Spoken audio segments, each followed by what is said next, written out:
Hi, my name's Kath, and today's daily pattern is from Acts chapter 20, verses 13 to 38. When it comes to making decisions, I'm someone who really likes to make a decision well. I like to have all the information and weigh up all the pros and cons. I usually need to verbally process quite a lot. My husband is a very patient listener and helps me talk through the smallest of decisions sometimes in great detail.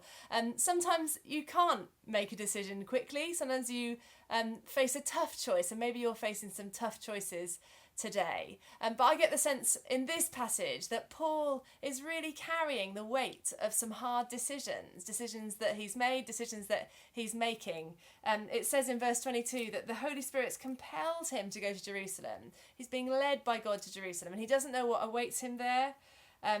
But the Holy Spirit has warned him that prison and hardships are facing him. That's a tough decision to have to make, to follow through with what God's asked you to do, and you know it's going to be costly. And along the way, he's desperate to get there in time for Pentecost. He's in a rush to get back to Jerusalem, and he takes the decision not to visit the church in Ephesus, a church that's quite precious to him. He spent a long time with them. He will have a really close connection with them. So he stops in Miletus instead, and it's probably a 3 days journey to go and get the leaders in Ephesus and bring them back, but that's what he does. And he reassures them in the face of their tough decisions. They've got people to look after, these church leaders. They've got, he's urging them to help the weak people, to keep on giving, even when it's challenging. We've got hard decisions to make. And in the start of this passage, in verse 13, his companions take the boat from Troas to Assos, but he walks. And I love the idea of Paul walking.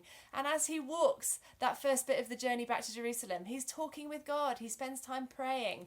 He spends time in quiet, letting God speak to him, allowing the Holy Spirit to be with him as he faces these decisions, as he makes these decisions.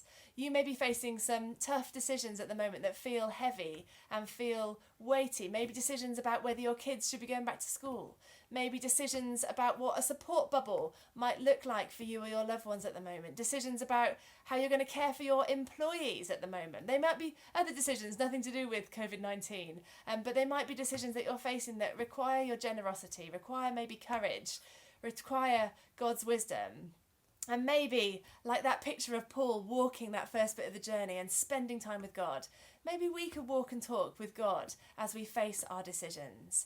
Maybe we can be thinking through the pros and cons and asking the Holy Spirit to guide us as we make those decisions. Maybe we can be allowing God to lead us and to fill us with love and courage and generosity for the stuff that we're facing, the choices that we're making. And then maybe God will help us come through even the hardest of things with joy and peace and love.